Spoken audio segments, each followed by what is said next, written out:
Baik, di video ini kita akan melakukan langkah selanjutnya, yaitu menginputkan data akun pusat. Data-data seperti pembiayaan atau dana-dana lain yang tidak berhubungan dengan anggota. Sebelum kita menginputkan data, kita persiapkan dulu akun-akunnya. Kita masuk ke arus kas di sini, klik. Nah, untuk data-data nama-nama akun di sini saya sudah beri tanda warna abu-abu dari mulai nomor 1 sampai nomor 15. Itu tandanya data-data tersebut kita ambil secara otomatis dari jurnal atau file anggota ya. Untuk data-data yang lain kita bisa meneruskan di kolom 16 sampai 52. Di sini misalkan kita memiliki akun-akun seperti misalkan inventaris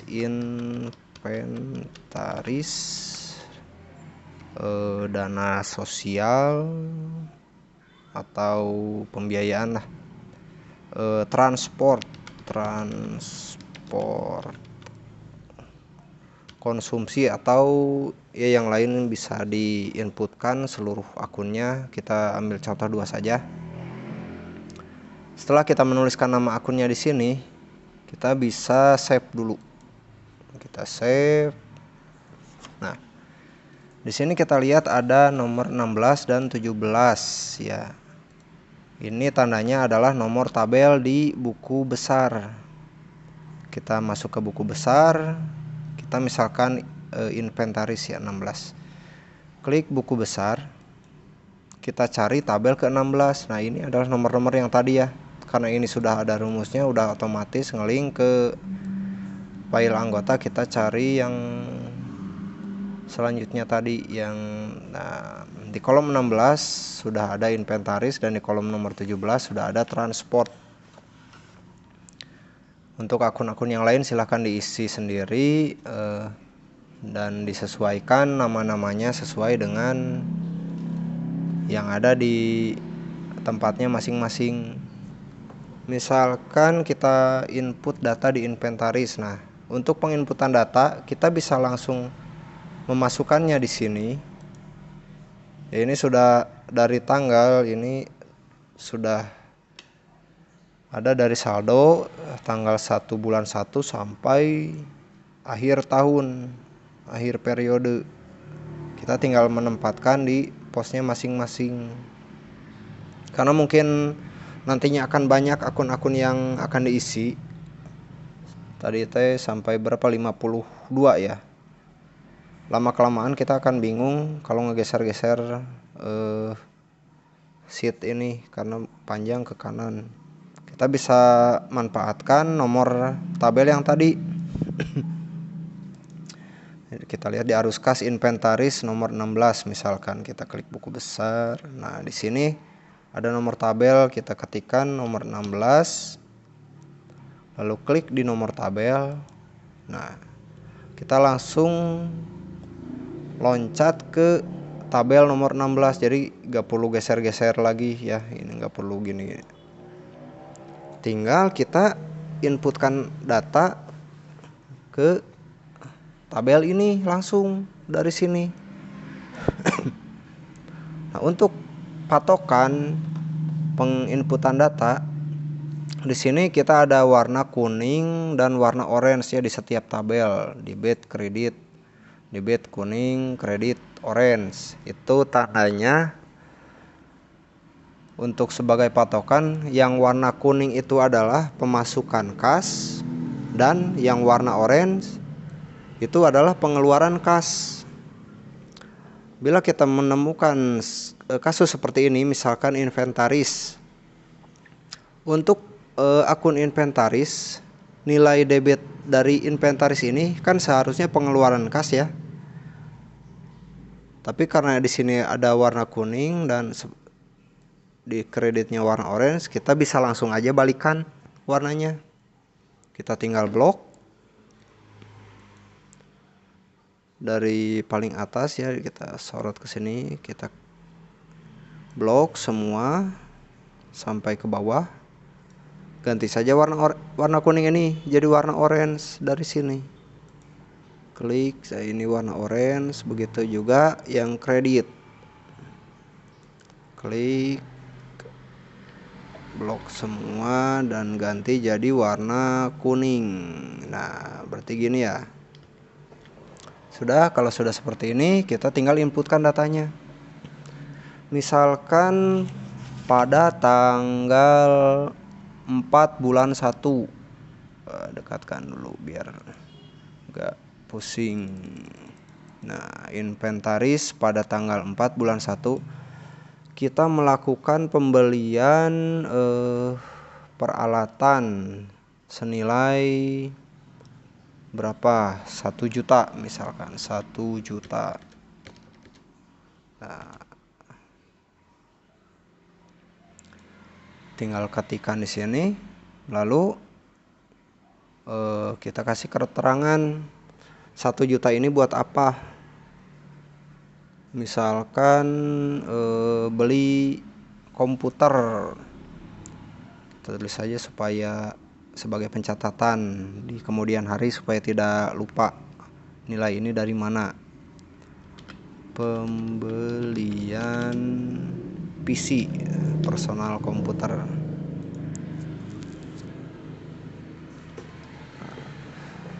Sudah. Nah, setelah ini apa? Sudah, kita lihat lagi ke arus kas. Kita refresh di arus kas. Nah, datanya sudah muncul. Lalu lakukan seperti di video sebelumnya. Inventaris sama dengan arus kas. Ketik dulu ini inventaris. Enter, kita sama dengan ke arus kas, cari inventaris, ke kolom jumlahnya, klik di enter, lalu refresh. Nah, sudah masuk datanya. Kita melakukan ini cuma sekali ya, karena ini master dan masih kosong, jadi kita isi dulu manual. Tapi kalau ini semua sudah terisi berdasarkan posnya masing-masing dan posisinya sudah benar, insya Allah setiap kita melakukan penginputan data, neraca dan rugi laba pun sudah ikut berubah, ikut terupdate. Kita lakukan yang satu lagi, misalkan transport nomor 17. Nah, ketik di sini 17, klik nomor tabel. Nah, di kolom transport misalkan pada bulan berikutnya, pada tanggal berikutnya di tanggal 5. Oh, ini masih sama ya, harusnya transport itu si debitnya itu orange ya, kreditnya kuning. Kita balikan juga, kita bisa ambil di sini, ini copy, sorot di sini copy. Ini supaya cepat aja ya. Di blok semua yang transport, klik kanan, paste, formatting, klik. Nah, semuanya udah. Berarti gini ya. Pada tanggal 5 bulan 1 kita melakukan perjalanan dinas, misalkan kemana, tentunya membutuhkan transport sebesar misalkan 100.000.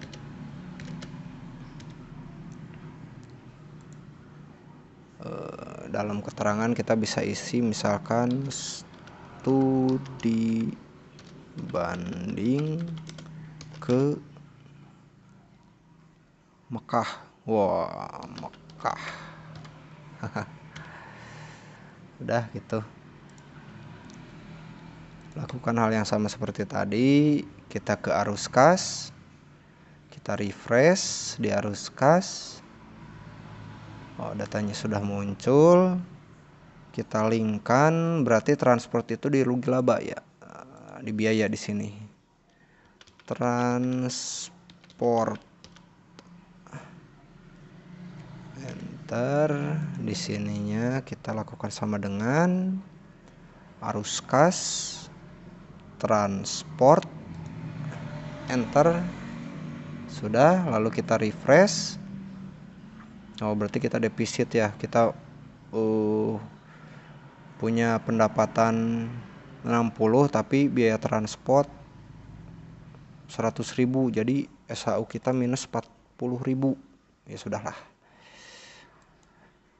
Refresh. Nah, sudah. Tinggal kita lakukan transaksi-transaksi berikutnya. Ke buku besar. Ada transport lagi, misalkan klik tanggal berapa kita isikan, atau ada pembelian inventaris.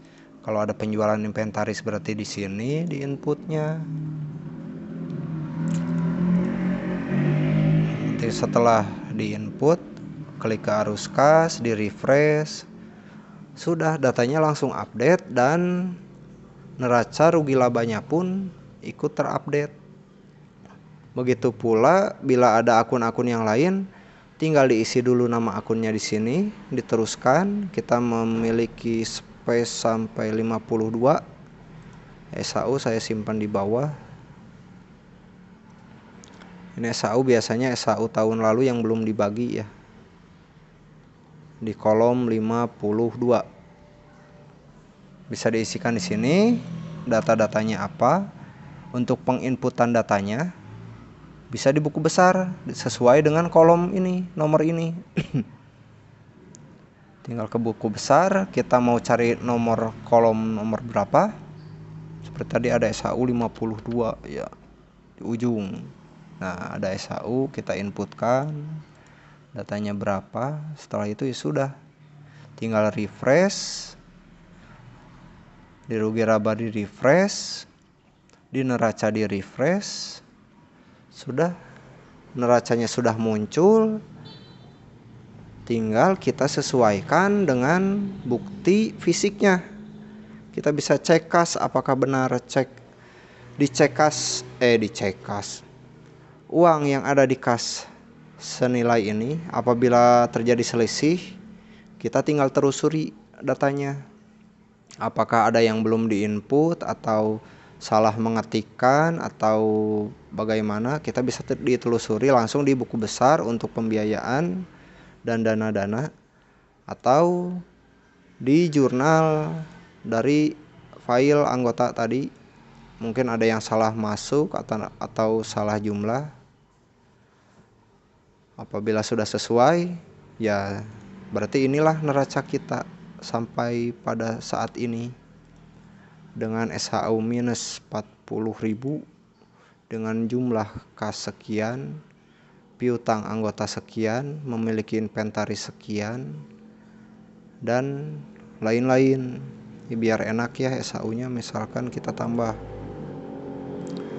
Misalkan jasa ini bukan 10.000 tapi 10 juta.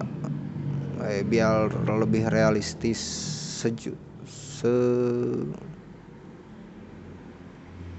berapa ya? Ini contoh aja ya. 10 juta. Sudah. Kita save.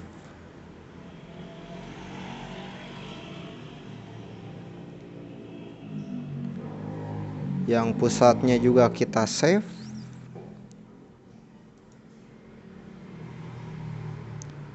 Arus kasnya kita refresh. Rugi labanya kita refresh. Neracanya juga kita refresh. Nah, inilah kita punya SHU sekian sampai pada tanggal ini. Mungkin segitu dulu ya buat sekilas tentang aplikasi Coop application ini.